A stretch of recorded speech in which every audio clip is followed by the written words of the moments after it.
Liberando su potencial. Hablando de potencial humano, ¿alguna vez se han preguntado a qué se debe la gran disparidad de resultados y desempeño entre una persona y otra?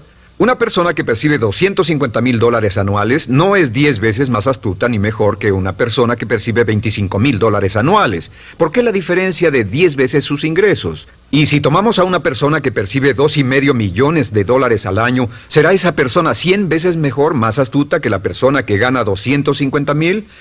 Imposible.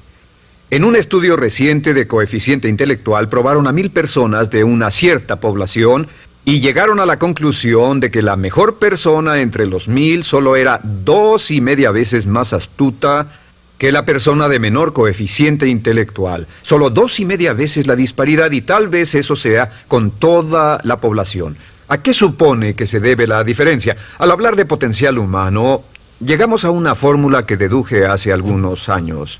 Tal vez eso lo explique un poco.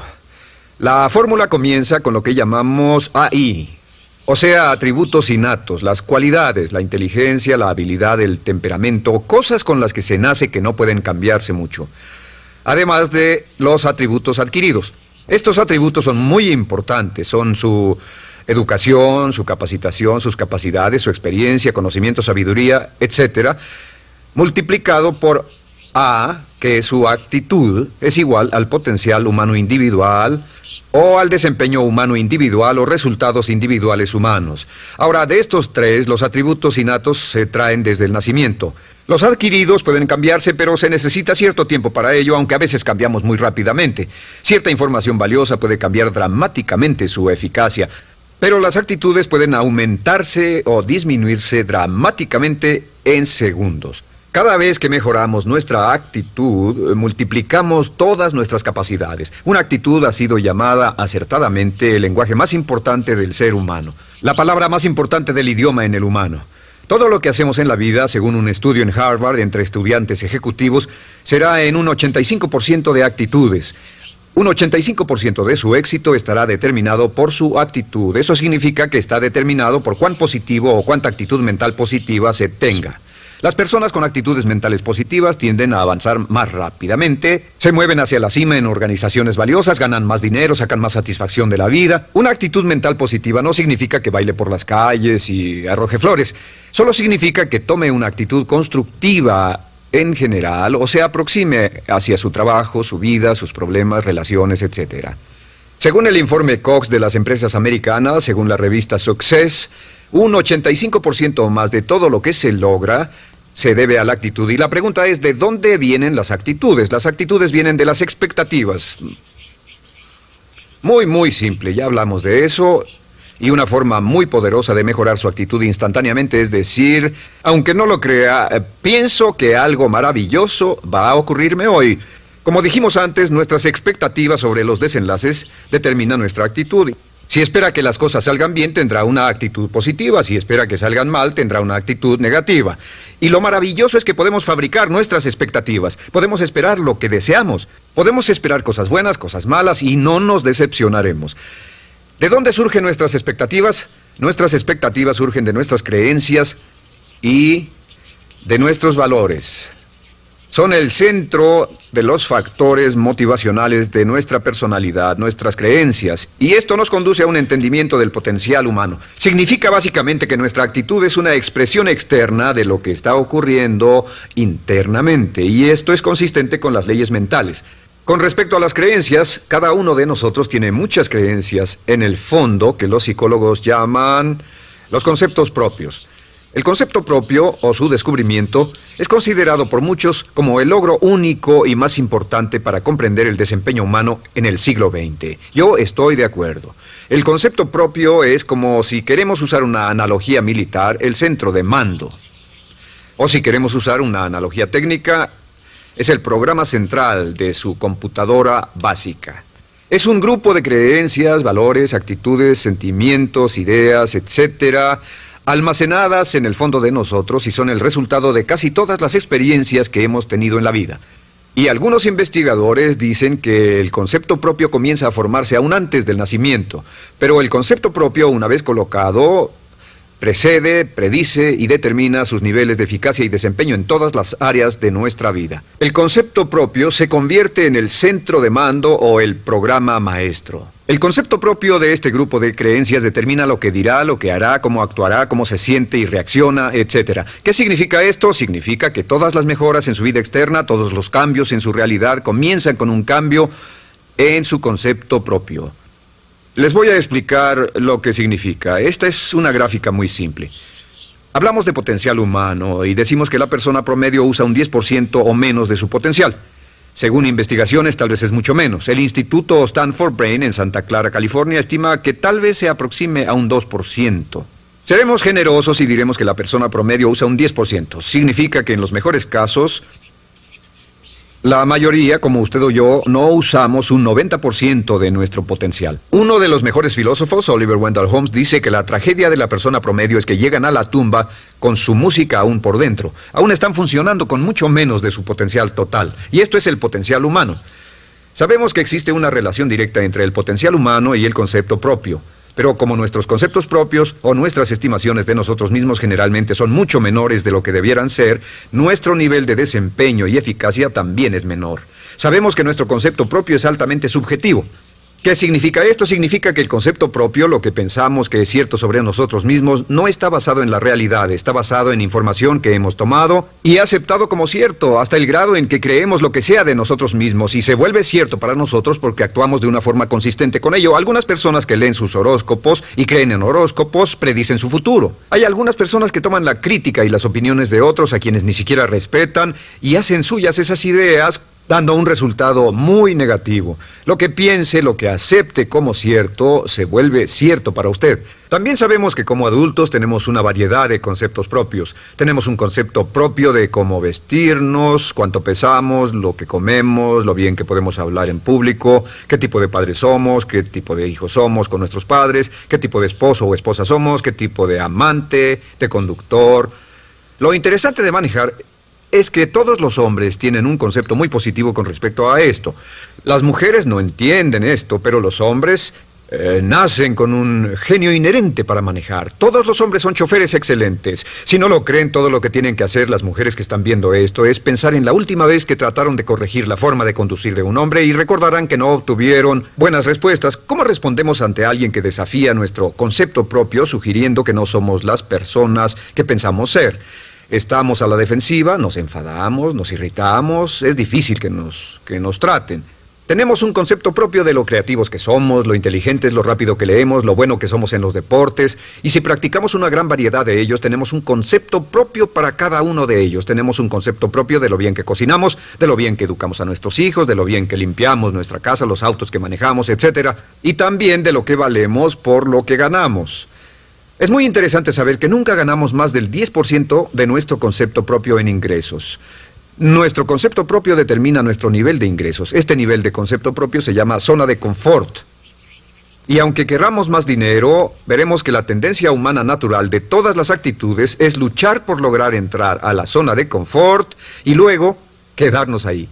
Si ganamos un 10% por encima de nuestro concepto propio de ingresos, tendremos una necesidad imperante de deshacernos de ese dinero. Lo donaremos, lo gastaremos en forma extravagante y hasta lo perderemos si recibimos demasiado. Las personas que ganan la lotería siempre están quebradas a los 2 o 3 años. Queman el dinero porque ese dinero está más allá de su concepto propio. Si gana 10% o menos de su nivel de concepto propio, se descubrirá luchando, trabajará más duro, más tiempo, pensará en forma más creativa, buscará diferentes formas para aumentar sus ingresos o sus segundos ingresos. La única forma de mejorar cualquier parte de su vida, incluyendo sus ingresos, es aumentando el nivel del concepto propio de sus ingresos, comenzando a pensar en usted como si estuviera ganando más dinero. Si quiere bajar de peso, la única forma en que podrá lograrlo es pensando en que está delgado. Piense en usted mismo como una persona más delgada. Si quiere volverse una persona más popular, más amorosa, más feliz o más sana, comience a pensar una y otra vez en esas cosas hasta que se vuelvan parte de su nuevo concepto propio.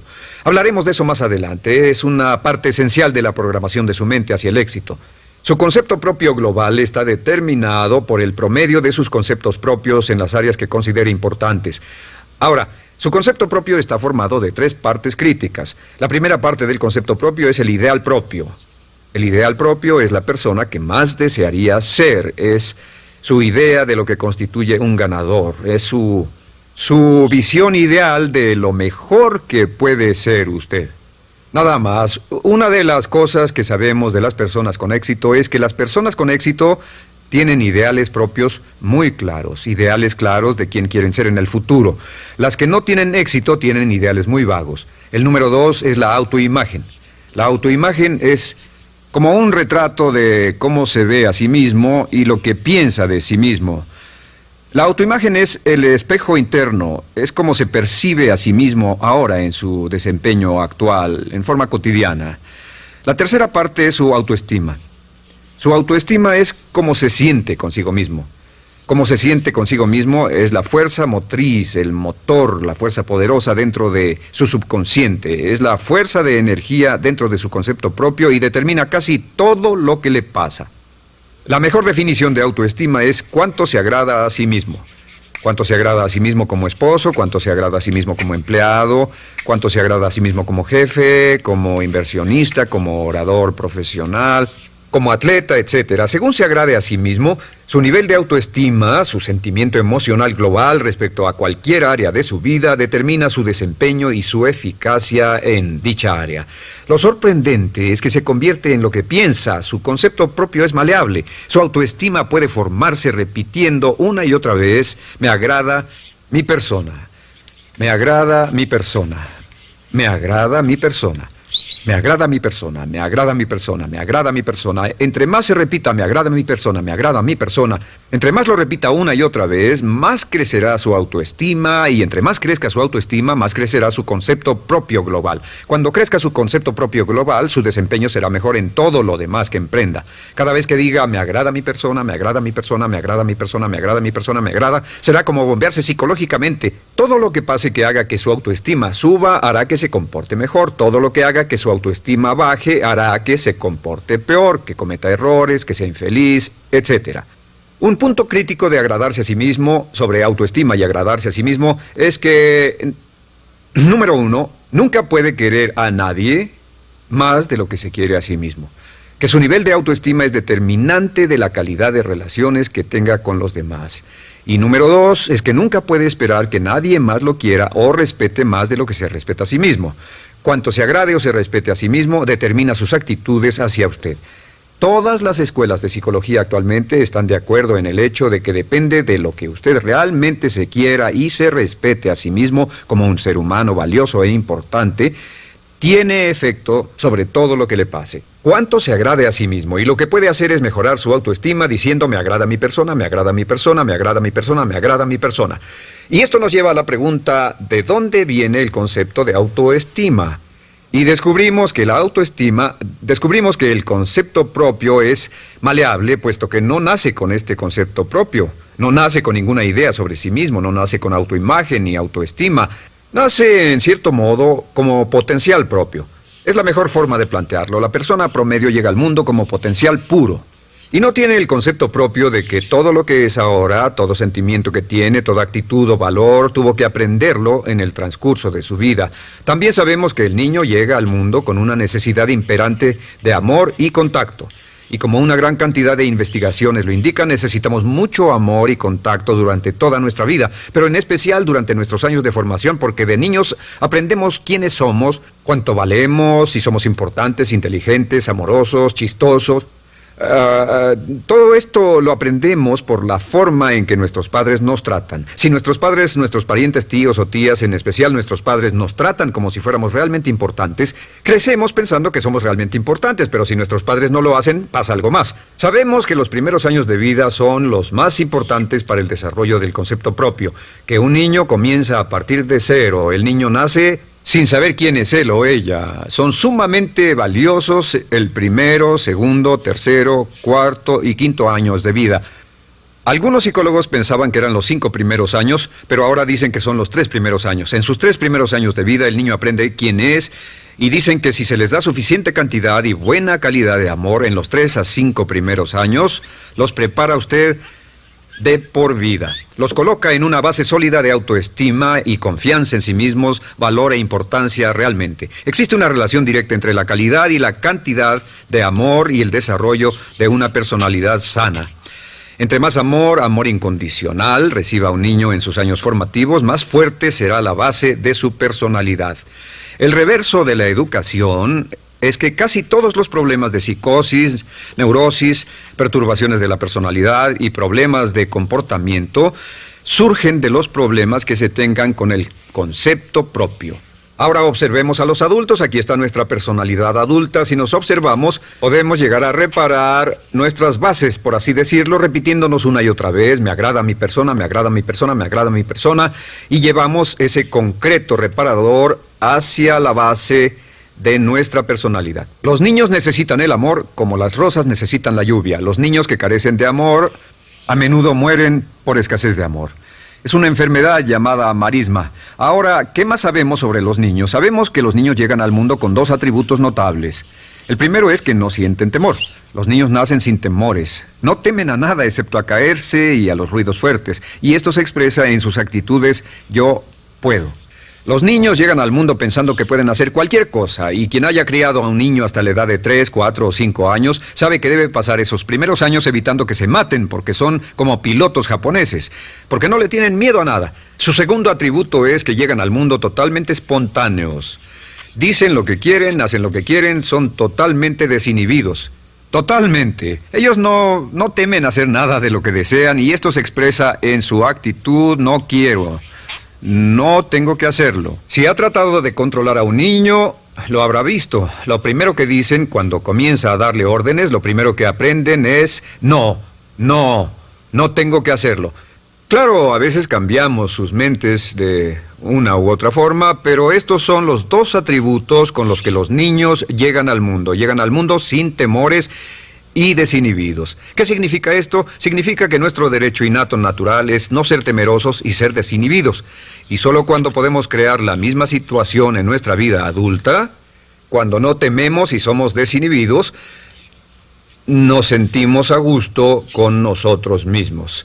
Las mejores organizaciones, las mejores compañías son las que crean un ambiente donde nos sentimos sin temores y sin reservas para ser nosotros mismos y para hacer lo mejor de nosotros.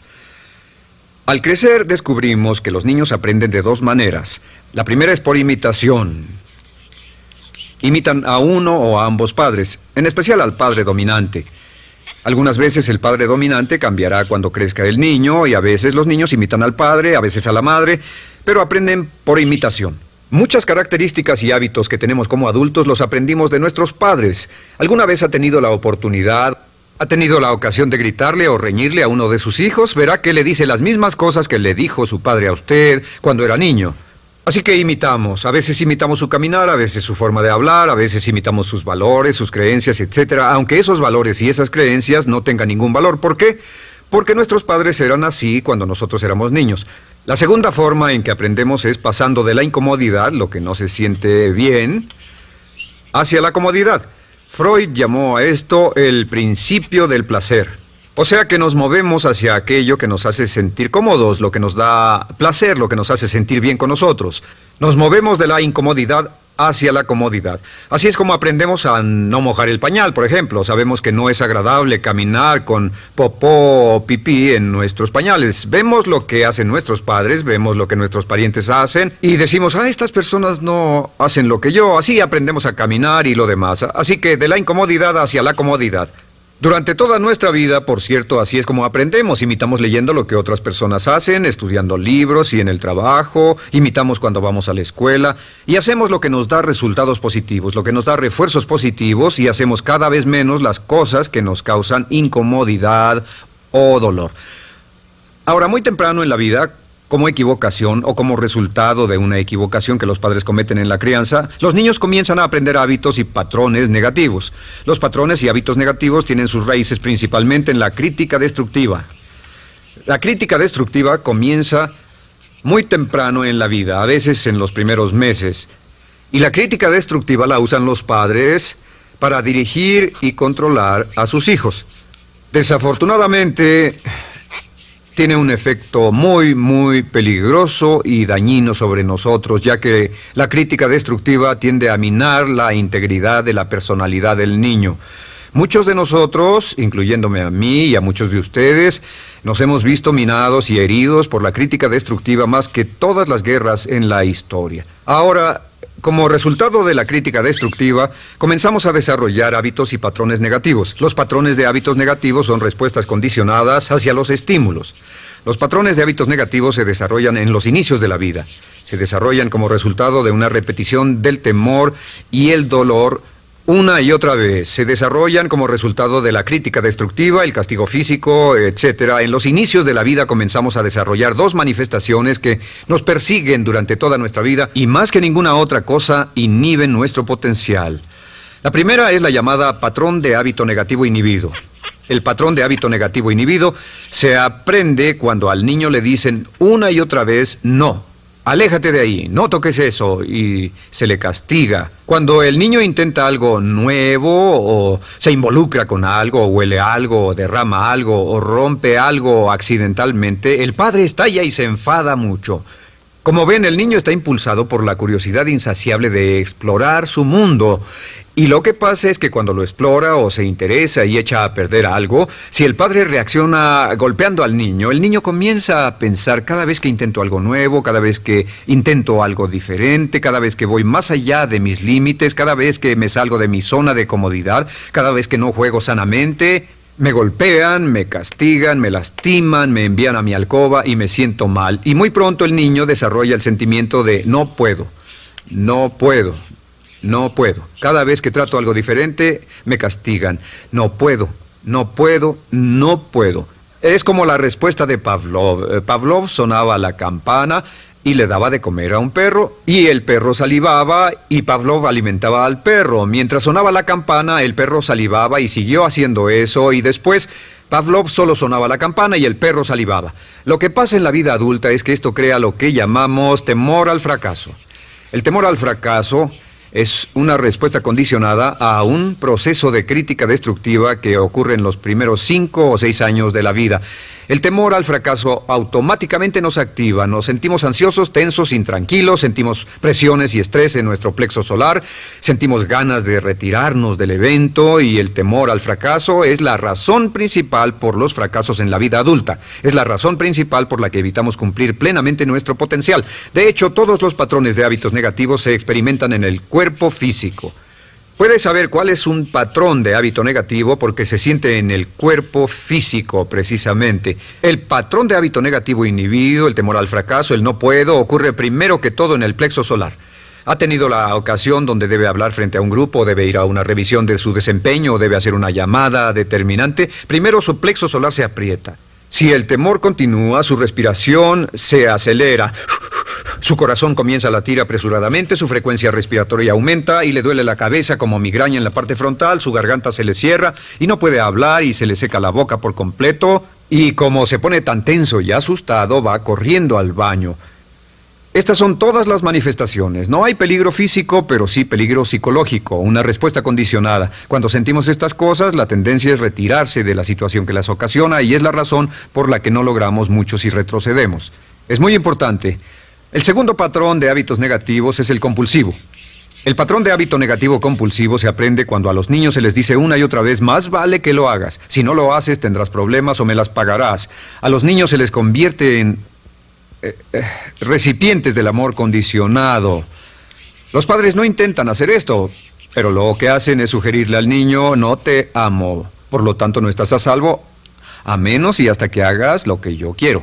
El niño crece sintiendo: tengo que hacer lo que quiera mi mamá. Debo complacerla, debo complacer a papá, debo complacer a los demás, debo complacer a mis parientes, y a veces debo complacer a mis semejantes, debo complacer a mis maestros, debo complacer a todo el mundo, y crecen con esto: debo. No puedo hacer lo que quiero hacer, debo hacer lo que complace a las demás personas. Este patrón de hábito negativo muy temprano en la vida se traduce en el temor al rechazo. El temor al rechazo lo experimentan los hombres como adultos como un comportamiento tipo A. Hablaremos del comportamiento tipo A posteriormente. El comportamiento tipo A es una necesidad compulsiva o excesivamente compulsiva de complacer de algún modo a alguien sin normas de comportamiento, prácticamente sin pensarlo. El temor al rechazo nos impulsa, nos hace muy sensibles a las necesidades de los demás. Hacemos cosas que otras personas quieren, no hacemos lo que nosotros queremos. Siempre estamos tratando de complacer a los demás. Tenemos preocupaciones o nos importan las opiniones, sentimientos y actitudes de otros hasta el punto donde ocultamos nuestras necesidades. El temor al rechazo se siente en la columna del cuerpo.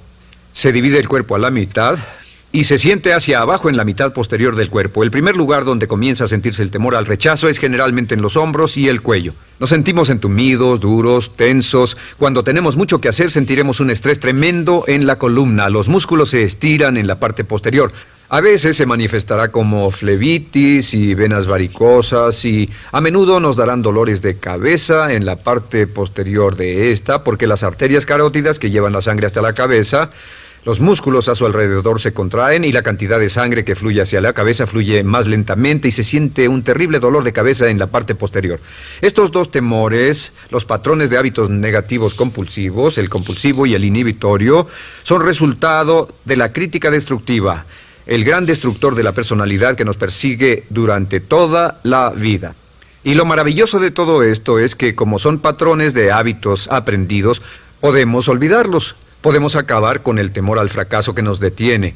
Podemos acabar con el temor al rechazo que hace que hagamos cosas que complacen a los demás en vez de complacernos a nosotros, trabajando con nuestra propia autoestima. Porque existe una relación inversa entre la autoestima y el patrón de hábitos negativos. Porque entre más se agrade a sí mismo, menos teme al fracaso. Entre más se agrade a sí mismo, menos teme al rechazo. Entre más se agrade a sí mismo, menos temerá a cualquier cosa. Y si sigue repitiendo, me agrada mi persona, me agrada mi persona, me agrada mi persona una y otra vez, si sigue diciendo esto, con el tiempo su autoestima sube más y más y más y más y sus temores desde luego bajan. Cuando su autoestima sube, sus temores van en dirección opuesta. Ahora, ¿cómo enfrentar la crítica destructiva si debe criticar a otras personas? Pues eso es muy simple. Muchos padres nos han preguntado eso. ¿Cómo se controla a los niños? Una de las claves para controlar a los niños es dirigirlos para que hagan algo constructivo en lugar de hacer algo destructivo. Otra cosa que debe recordarse es que lo que quiere hacer es que quiere dar una crítica informativa, crítica constructiva, lo que significa que se les dice a los niños lo que pueden hacer o a los adultos lo que pueden hacer mejor. Todo el propósito de dar retroalimentación de cualquier tipo es mejorar el desempeño. Si es padre o si es jefe o si es una persona en una relación, si una persona está haciendo algo malo o inadecuado, todo el propósito de darles cualquier tipo de retroalimentación es para que puedan hacerlo mejor. Sin embargo, existe una relación directa entre la autoestima y la crítica destructiva. Cada vez que se critica a una persona, su autoestima baja. Y cada vez que su autoestima baja, su habilidad para desempeñarse baja. Si critica a una persona en forma destructiva demasiado tiempo, llegará a un punto donde no intentarán nada. Se convierte en lo que llamamos hipersensible. Un adulto hipersensible es aquel que no puede aceptar críticas de nadie. Un adulto hipersensible es una persona que está muy tensa, ansiosa, si siquiera sugiere que no está haciendo lo correcto. Si trata con un adulto hipersensible, la clave es sentarlo y recordar 4 cosas. Número 1, comenzar con alabanzas. Número 2, proteja la autoestima de la persona a toda costa. Número 3, discuta el desempeño y no a la persona. Hable del comportamiento más que de la persona. Y número 4 es enfocarse hacia el futuro en vez de en el pasado. Enfóquese hacia lo que va a hacerse en forma diferente en el futuro en vez de lo que pasó en el pasado. ¿Por qué? Una razón muy simple, porque una persona no puede controlar el pasado. Al no poder controlar el pasado, cualquier crítica de lo que han hecho en el pasado les da un estrés tremendo y frustración. Así que, en resumen, la clave del éxito en la vida es una actitud mental positiva. Una actitud mental positiva se basa en expectativas de éxito, de una serie de expectativas positivas. Esa serie de expectativas positivas se basa en sus creencias y en su concepto de sí mismo. El centro de su concepto propio que determina su eficacia en la vida es su autoestima, y su autoestima se mide por cuanto se valore a sí mismo. Las dos cosas que nos frenan más que nada son el temor al fracaso y el temor al rechazo. Y uno de nuestros secretos centrales de éxito es este: Conviértase en un organismo generador de autoestima perpetua. Haga continuamente cosas para usted mismo, hacia sí mismo en su vida, que hagan que se agrade a sí mismo, que se ame, que se acepte, que se respete, que hagan que se sienta fantástico con usted mismo. Si es un jefe o un padre, no olvide que la clave para el máximo desempeño en su hogar y en su trabajo es hacer que las personas se sientan maravillosamente consigo mismas. Entre mejor se sienta consigo mismo y más se agrade, más probable será que logre que las personas a su alrededor lo quieran, lo acepten, lo respeten, se respeten.